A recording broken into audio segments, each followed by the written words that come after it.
Për shkak të konflikteve që po ndodhen nëpër botë, fatkeqësisht kemi edhe impakte edhe në Kosovë. Fillimisht u vret çmimi i rritjes së naftës. Po për këto dhe shumë detaje të tjera që kanë të bëjnë me naftën dhe cilësinë e naftës në Kosovë, ne kemi të ftuar Jakub Gashin. Zoti Gashi, faleminderit shumë që pranove që ti jesh pjesë e Infades. Faleminderit për interesin e juaj dhe për ftesën. Zoti Gashi, unë pash një postim tuaj që ka të bëjnë me rritjet e çmimeve të naftës, me njerë prej konfliktit që po ndodhet në Izrael dhe Iran, kemi impakt me njerë në Kosovë sa i përket rritjes së çmimeve të naftës. Sa mund t'i përballojmë neve këto rritjet që bën vazhdimisht herulen e rriten sa i përket çmimeve të naftës në vendin tonë?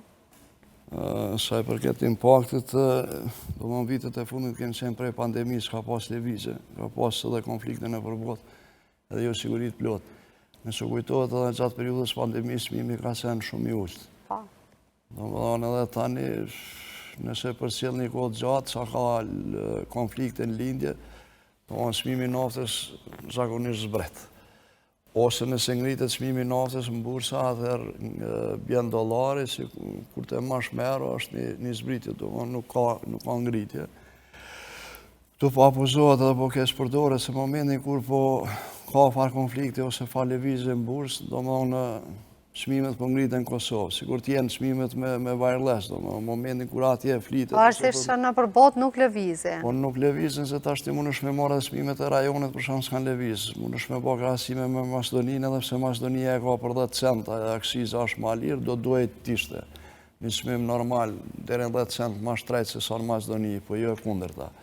Edhe këtu duhet sa i përket lëvizjes së çmimit, është përgjegjësia e Ministrisë Tregtisë, e cila e ka në kontroll, këtë është kompetencë e saj, është dashur të merret shpaku ose ta krijojë një bord ku mund ta caktoj çmimin, të jetë një çmim për shemb 2 javor ose çmim javor ku e ka qeveria ose ministria në kontroll.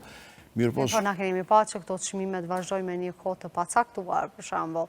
Herën e kaluar që patëm një rritje të çmimit të naftës, shkoi goxha kohë derisa e patëm zbritjen. Po është, për shembull, është mirë të analizohen edhe stoqet. Tash çmimi arritet mbi bazën e fakturës a mbi bazën e lajme. Realisht do dojë të rritej mbi bazën e faturës. Nëse fatura e ke furnizu importin me çmim më të lartë, atëherë ka arsye edhe të ngritet çmimi, po jo pse ke dëgju lajmet në ora 7 mbrëmje, nesër në 8 ose në 7:30 i ke vendosur çmimet e reja. Dhe pse Ministria e Tregtisë ka tentuar me disa vendime që kanë qenë shumë pas sens, pa kur farë bazë, është mundu diçka me disa vendime, por nuk i ka afru qytetarëve siguri ose mbrojtje sa i përket çmimeve. Edhe realisht janë ka kesh përdoret edhe mundësia e këtyre konflikteve, se tash është nëse nuk ai nga pas konflikt të ka rritë edhe çmimi i djathit në Prishtinë, ose janë rritë edhe çmimi i vezët. Këtu është që vjen që s'ka asnjë lidhje me s'ka lidhje me Ukrainë, për shembull. Na s'kemi importu naftë për Iranit. Ka qenë në sanksione, kemi importu për Izraelit, për jo për Iranit. Do në ku ngrit për jarë. Këtu është mungesa ose vullneti ose muzdia e Ministrisë Tregtisë, ku dash me ndërhy në këto raste ose shumicën e raste, me qenë se i takon në bazë të përgjegjësisë është edhe Inspektorati i Tregut, ku edhe i takon ka dhe përgjegjësi është edhe sektori për mbrojtje të konsumatorëve, ku dash merret pak më tepër. A keni pa reagime të Ministrisë të Tregtisë për këto vite, sa i përket këtyre lohatjeve të çmimeve? Nëse një vendim, për shembull, nuk ka qenë vendim, s'ka pas kur farë bazë dhe ka qenë i pa kuptim. Ai vendim është saktu një marshë e fitimit 2 cent me shumicë, 10 cent me pakicë. Gjasi t'jep me kuptu që edhe komplet Ministria e Tregtisë ka qenë shërbim naftarëve, jo shërbim shtetarëve. Edhe pse përgjegjësia e ministrit është kujdeset për mirëqenien edhe për gjendjen ose situatën e shtetarëve, të mbrojë shtetarë. Sa i përket biznisëve, e ka obligim të largojë burokracitë, po jo të jetë shërbim tyne. Ministria e Tregtisë ka pas mundësi përmes një rregullatorit ta rregullojë çmimin, ta krijojë një rregullator të fut shoqatën e naftarëve, të fut shoqatën e konsumatorëve, ta krijon, ta nxjerrë një vendim ose një udhëzim administrativ ku i përcakton vlerat. Tash është një lapsus. Kur qeveria, për shembull, kur i blen, i furnizon naftën, e ka veç premiumin, do më në çmimin në bazë. Sa do që lëviz në berzë, për shembull kompanitë konkurrojnë me 1 cent e furnizojë qeverinë. Sa do që lëviz, lëvizë dhe çmimi. Shkon më lart ose shkon më poshtë. Deri sa ti për furnizime qeverisë e ki çmimin premium, çmimin fitimin e kompanisë, e ki caktum edhe varësisht prej berzës lëvizë atëherë pse nuk e bën njëjtën edhe për shtetar. Dhe ku është dallimi? Kur u dash njëjtën ta merr si shembull, ta krijon është shumë e lehtë, është tip formule ku krijohet edhe merren lëvizjet javore, për shkak sa mund lëviz, lehet një fitim normal ose fitim mesatar për naftarët edhe mbrohen shtetar. Ashtu unë apostimin që potencove për shkak prej dikun me 8 prill deri dje ka qenë 0.36 furnizimi. 4 cent ka lëviz. Fiton këty në konflikte 4 cent ka lëviz çmimi i berzës. Që realisht çmimi i furnizimit me gjitha taksat, me aksis, me transport, me kontrolla, edhe me fitimin e furnizuesit nuk del në Kosovë 93 deri 95 cent. Plus ato gjitha fitimet. Po, i tyne pastaj mund të kalkulohet. Tash në çdo herë po flasim me nafta e cilësisë lartë, nafta brend. Çmimet janë prej bursës edhe këmbimi valutor është me datën e djeshit, për shkak se është marrë. Dikun se ka kalkulon të aksizën, transportin, të vëshën, edhe procedura tjera, sa po di mund deri 95 cent, më shumë nuk ju kushton. Tash nuk e di unë çfarë bëj me fatura, faturat mund t'i ngrisin, ose mund t'i ketë me 95 ose më lirë, nuk e di. Po nëse e merr për bazë lëvizjet çmimin e bursës, edhe këmbimin valutor, për shemb dollarit, ka që është dashur me dalë ditën e djeshme. Po neve kemi pa që asnjëherë nuk ka qenë me këtë çmim.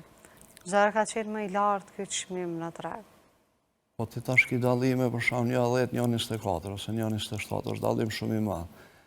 Unë dikon rreth 10-15 cent dallimi është i madh, nuk t'jep një arsye se s'ka një kuptim.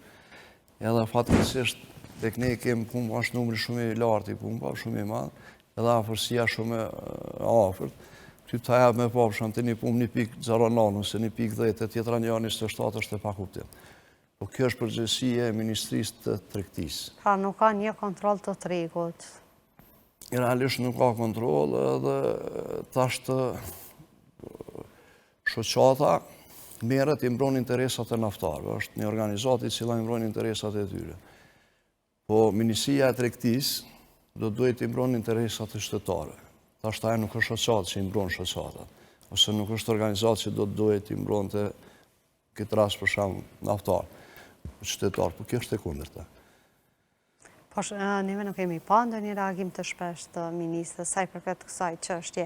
Zakonisht janë bërë ndonjë lajm ditor nëpër media tona dhe asgjë më shumë nuk është bërë konkrete që të merret në të mirë të qytetarëve diçka. Mu për shkak ka rame për sjell prej themelimit saj ministrisë gjatë kohës, sa ka qenë si departament prej ministrit por ndjerit profesorit Ali Jakupi, i cili kam një respekt jashtëzakonshëm për ta, edhe pse i ndjer, i cili ka punuar me përkushtim, ka qenë themeluesi i parë i kësaj ministrie.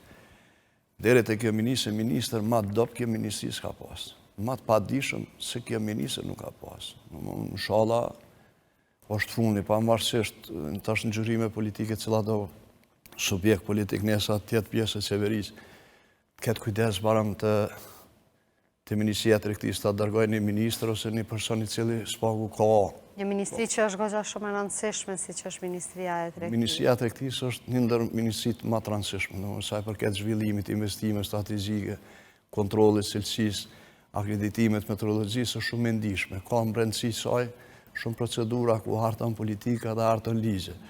Ministria e Financave është e ndihshme, po mirë është një lloj kontabilist erkatari, kur Ministria e Tregtisë duhet i paraprin, për shembull Ministria e Ndërmarrësisë Tregtisë, Ministria e Industrisë, Zhvillimit Ekonomik, ka marrë emërtime të ndryshme, po kuadër saj është edhe kjesa, është edhe për investime strategjike departamentit, do është ministri që ka përgjegjësi shumë të lartë. A duke ditur që nuk jemi shumë vend edhe prodhues neve si Kosovë, çdo herë kemi nevoja që të marrim gjëra nga jashtë. Po fati të ne kur ka fillu hartimi, draftimi, legjislacionin të Kosovë, kanë qenë edhe ekspertat, ekipet e jashtë, sidomos bashkimet evropian. 90% atë ti legislacioni është kriju mbi bazën e direktiva, mbi bazën e kërkesav ose synime. Nëse kemë si shtet ose aspirojmë të jemi një ditë pjesë e Bashkimit Evropian, shpaku ne kemë kry procedurat ligjore, të jemë të sa ma afër legislacionit Bashkimit Evropian. Me ardhen e kësaj ministri, kjo ka fillu edhe degradimin e shumicën të ligjeve, domthonë del edhe në kundërshtim me direktiva, del edhe me praktikat e Bashkimit Evropian që është e kundërta e asaj ose synimit ose edhe vetë qeverisë. Se po bëhet kjo nga ana e ministrisë, sa nuk do është të merren parasysh sidomos ligjet që kanë të bëjnë me Kushtetutën e Kosovës? Po, tash rasti i fundit për shembull ministria po në marrëveshje me dogan me kalu kompetenca e kontrollit të dogana. Pas saj fillon udhëzimin administrativ. Tash në kohën e fundit. Tash pas udhëzimit administrativ fillon draftimin e ligjit ku vetë ka kaluar. Dhe është për çudi se çdo ka pas konflikt mes naftarëve dhe qeverisë, po kësaj here shoqata naftarëve e ka përkrahur një ligj tillë. Dhe është një shprehje popullore ku përdoret kur rojen e pyllit ta livdo katuni, domethënë mali u prej. Në këtë rast kur shoqata naftarëve ka livdu ligjin, domethënë është bërë konform kërkesa tyne, kështu prej asdinshë. Tash fillon me ridraftu. Domethënë procedurat ose kjo bashkëli ligjore, vetë si qeverinë detyrë nuk ka drejt të ndërmerr akte ose nisma ligjore si ndryshojnë. E dyta, bjen kundërshtim edhe me Kushtetutën, është tregëlir. Edhe nuk ka praktikat Bashkimit Evropian ose direktiva ku e centralizon ose e shtetëzon. Mënyra e shtetëzimit ty po të kthen mrapa, domethënë është po të kthen mas 2003-2004 ose po të kthen mrapa. Të shumë vite mrapa. Po kthesh mrapa, domethënë nuk ka bërë zgjidhje, se nëse bën zgjidhje ose autorizon operator tjerë, ku i bardh përgjegjësinë është në rregull, po jo me këty me shtetëzu. Ose e bardh një kompetencë të dogana ku dogana është taksa mbledhës. Dogana e drejta doganës, ose si pas ligjet edhe praktika të Bashkimit Evropian, përgjithësia e doganës është tarifimi. Një produkt, një çantë, mund e fut në analiza me vlerësu a është çka ja polkun, mbi bazën e saj e fut në aksiz ose pa aksiz. Kjo është përgjithësia e doganës, po jo cilësia. Tash na e kemi edhe një problem, është shqetësues. Prej vitit 2014, nga dhjetori 2014 nuk ka teste laboratorike, nuk ka kontroll, nuk ka inspektim tregun e mbrëmshëm. Tash të na pak po jem shqetësuar kur shumica shtetërorëve ankohen ose për shkak të cilësisë derivate, po të shumë i zgjidhje se na kemi shumë përmes autorizimit. Ne pam një foto që u duke shumë drastike, mënyra se si ishte të përzirë me ujë nafta, pra që është e dëmshme, besoj për makinat që janë në Kosovë. Përveç asaj që është e dëmshme për makina, edhe për gjitha mjetet e vite. Për shembull nafta si derivat ndikon në ambient, ndikon në shëndetin e njeriut. Pavarësisht prej asaj, për hir të shëndetit, për shembull dotjes të ambientit, ju dosh me pas kujdes më të lartë sa i përket naftës. Po këtu ka foto, ka çdo ditë për shembull dërgojnë qytetarë ku kanë shqetësime të ndryshme, kanë ankesa ndryshme përveç asaj që ka përzierje me ujë, ka edhe për shembull edhe elemente tjera mbrana përmbajtjes të naftës ku janë deri te prishja e makinës ose dëmtimi i makinës, ose ka raste për shembull na kemi has gjatë inspektimeve. Temperatura ambientit ka qenë rreth 40 gradë derisa nafta, djegja e naftës ka filluar në 33 gradë. Domethënë si paraqet rrezik edhe për lëvizjet e makinave, se realisht ka mujt mu djegë edhe në temperaturën 33, jo 40 sa ka qenë jashtë ambientit. Plus këto parametra tjerë të sulfuri ose të parametra tjerë ku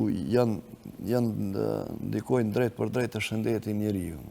Te kemi gjatë rastës dimnit për shembull sezonën prej vjeshtës deri në pranverë, çfarë ndotje po kemi me asy qytetarë të Prishtinës. Domethënë si pasojë asaj ndotjes ti po ki probleme edhe respiratore, po ki edhe probleme, vështimi, numri shumë i lartë i rasteve kancerogjene. Mos po them se është 100% ndikon te kjo, po janë ndihmon ky si proces i ndotje.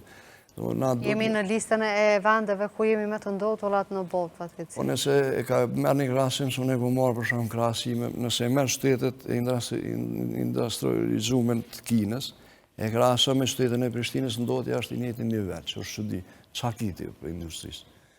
Cila industri po ta ndodh, asnjë industri se ki. Domthonë është pasoj keku, cili ka filtera poshtë. Po i dyti një ndër shkaktarët, fajtorët kryesor ndodhi se makina. Ty bo lëvizet 3 kilometra në orë për shkak në qytet.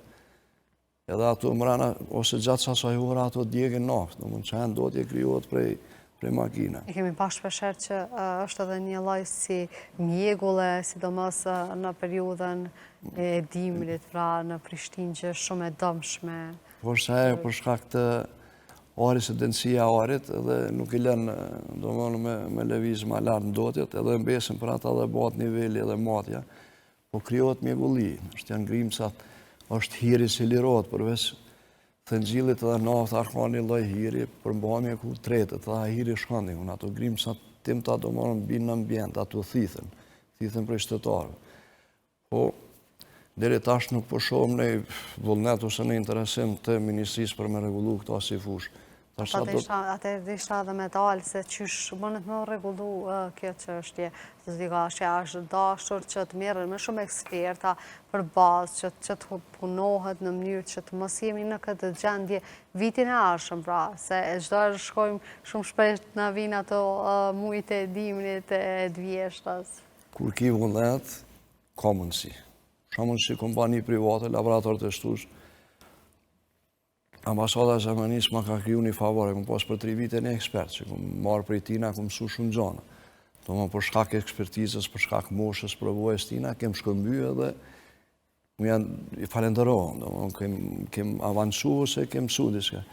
Nëse ki vullnetin gjinët, ki ekspertat më anë shumë, ki ekspertat prej jashtë, cilas do ambasadë, ose cilas do shoqat ku do, ose bashkim gjyrës, bashkimet evropian, të ofran asistencë, të ofran mundësi, do më nuk kem nësa zbulojmë ujtë e nëzedë. Praktikat cilat praktikohen bashkimin evropian, mere implementoj edhe jem regull. Kujt i konvenon kjo gjendje, zotri Gashi? A i konvenon bizneseve që të vazhdojt me këtë gjendje, qysh jemi? Kjo i konvenon bizneseve, po tash pe përkra dhe ministrja, që është edhimshme. Tash të hajtë e morëm një shamë, për shamë lidhë marrëveshje me Dogan për kryerjen e shërbimit të analizë. Tash të filloj me draftu udhëzimin administrativ, kundërshtë me ligjin, e shes që ka bo gabim, tash të fillon të ligji. Do me e njek procedurën prej smrapshti, jo prej smari. Ndryshoj ligjin, filloj me udhëzim administrativ, dilte e marrëveshje. Tash nëse kemi import, për shamë të specat domatev, të miellit, paguhet ka 120 euro në kamion, ose 100 euro për analizë. Naftarëve ju ka mundësu pa pare. Kjo është lapsus. Nëse do mi mbrojt qytetarët, atër largoj taksat prej speca, prej patligjona, prej patate, prej miellit, që janë jetike për qytetarët, jo të nafta. Po kjo përkon razi të nafta, kjo ta hep që është në shërbim të naftarëve, jo në shërbim qytetarëve. To është me dije, pa dije, këtu nuk bëhen pa dije. A që ma pak në politikë, asë që nuk bëhet. Asë falës bëhen, asë rasisht nuk bëhet. Kjo është përgjësie ministrisë, është përgjësie severisë. Ju thotë se e keni një laborator ku mirëni me hulumtime të këtyre gjanave, mirë po ne kemi parë shumë lajme këto ditë që kanë të bëjnë me cilësinë e naftës në vendin tonë. A besoni që kemi naftë cilësore, apo është e vërtet ajo që shohim në media?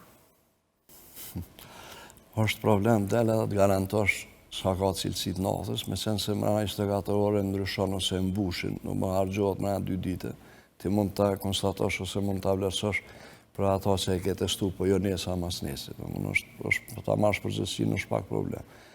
Pa do të ketë ditore, analiza, që dalin në treg? Ta shpjegoj edhe për shkak, po marrë edhe shemuj pak edhe për shkak dëgjuesve të juaj. Për shemull, Kosovë futeni si ma unë në dite. Testuar 1 ose 2. 98 him pa kontrol. Që i bje shumë pak. Shumë pak. Nëse në mrena Republikës Kosovës është variru 150, 200, 300, 500 pumpa, sot s'ki numër sakt pumpa, se nuk e dhonë, për arsye tyne, që është aj sekret, e ke pas me udhëzim administrativ 2 herë në vjetë kontrolën.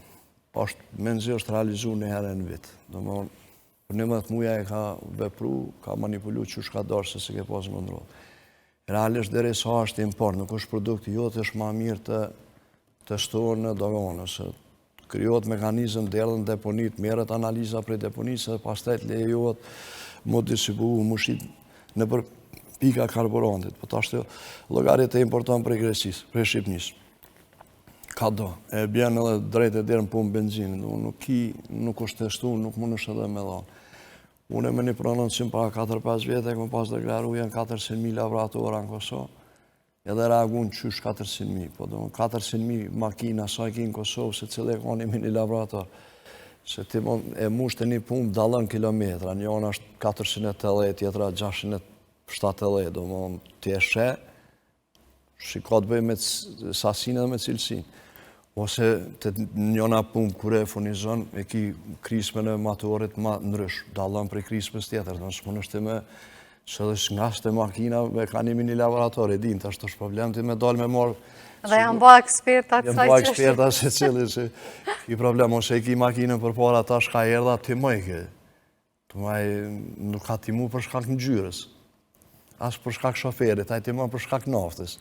Ta shysh dele tu është nafta cilësore, ose nafta e mirë kuri ishe makinën të timu. Ta të vrejt me njëherë, pra.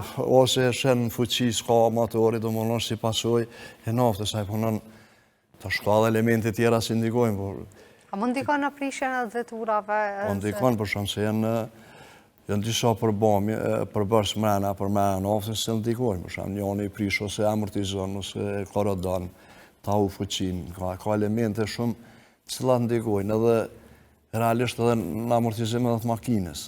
Se nuk është puna prishe e momentit, po shkom të amortizu, për shumë gradualisht një naftë jo cilësore, ose një element tjetër se e ka shtu, ose e ka furnizu, ty ndikon në makine.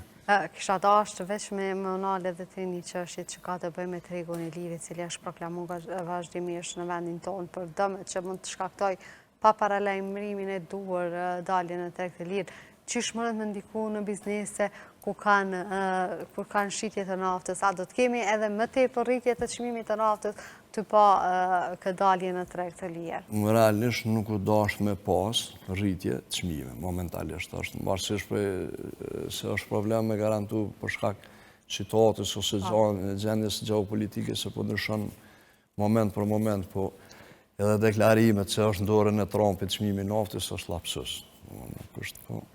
Një harmire si lloj shajsimi që është fajsim për manipulimet tua atër për gjanë a priori fajtorin, është lapsus.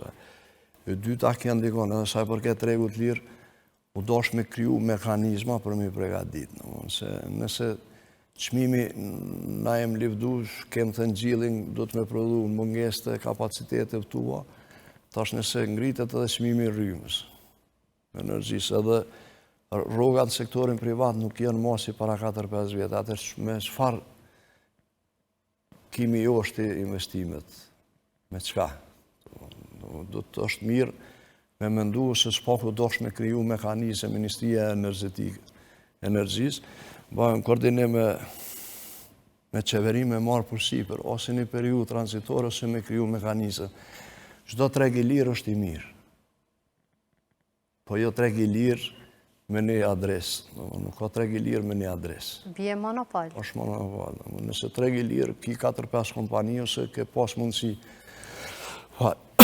përmes trajnimeve ose përmes organizimit konferenca, përcaktuan të mirat, ose idet, ose mangësit, ose problemet ku mund të hasin edhe zgjidhen ato si problem. Na e kem shumë në 99 çfarë gjendje ka qenë Kosovë, ka qenë pa qeveri, ka qenë gjendje lufte. Ky biznes ka arrit me zhvillu edhe me plotësu kërkesat e shtetërorëve, pa organizim qeveritar, pa organizim të ministrive, të qeverive, biznisi si biznes ka ditë më organizu. Tash, biznisi ka ditë edhe diçka më fut në prodhim. Jo pse ka farë profiti, ku me ditë sa, po është fut për shkak origjinës, për shkak familjarëve, kanë ardhur dhe prej jashtit kanë investu. Po si qeveri e ki obligim të raste realisht me përkra edhe monal me diskutu, me po ku jenë të metat, ku jenë mangësit. Jo me favorizu një biznis saktu, për shkak ose një distributor, po ti ki 1.000 produs, mero me ata 1.000 produs. Ta është lapsuzi tjetër, po i marrë me izolu fabrikat. Fabrika e Gypa, si prodhan në Ferizaj, atë shaj si vynë izolimin, se aj granulatin e shimë për mes energjisë elektrike. E ka problem me produ Gypin, se e arrit kostën. Atër nëse këta e ke qitë prej funksionet me qmimu, se delë ma i shtajt atër e ke edhe mundësu tregun një kompanijet Sërbisë, ose një kompanijet Maqedonisë me marrë tregun, për shkak qmime. Të është luft mes bizniseve dhe severisë, luft e panevojshme. Kur në botë nuk ndodhë. Nëse ka shumë agencionet saktumë, është agencionet për inteligenca financiare, është agencionet për jenë policia, është prokuria, është ATK-ja. Nëse ke dyshime, atër leti drejtohet ATK-ja, ose leti drejtohet inteligenca financiare, ose që apo dio leti meren me biznis individualisht. Po jo mi u shpod luft të në biznis, se të na nuk jenë krim. Edhe çdo biznis i cili është i kriminalizuar, është kriminalizuar me një pjesëtar severisë, me një ministër, ai vetë s'ka mujt me bo. Është një zinxhir. Është një zinxhir, do të hero me pjesëtar tu, edhe del të bizniset, po aq sa janë fajtor bizniset, ja që janë edhe edhe është severitarët, ose domosë krimi organizuar nuk punon pa dikon të severisë. Pa pas një lidhje. Pa pas një lidhje. Do t'i ka që e di që do kishim edhe shumë çështje tjera që diskutonim për shkak të kohës, ne duhet të ndërprerjem intervistën. Faleminderit shumë që erdhe në Infodel dhe ndam të gjitha këto informacione që kanë të bëjnë me naftën dhe gjendjen në treg të Kosovës. Faleminderit, inshallah, herën tjetër vim për të mirë dhe për suksese bisedojmë jo për të mirë. Jo për gjitha këto dëme që janë shkaktu. Faleminderit shumë, e neve do vazhdojmë të flasim në lidhje me luftën e cila po ndodh në Iran dhe Irak, në Izrael, më fal, edhe në Irak, e cila po duket se ka impakt edhe në Kosovë. Shihemi pas pak.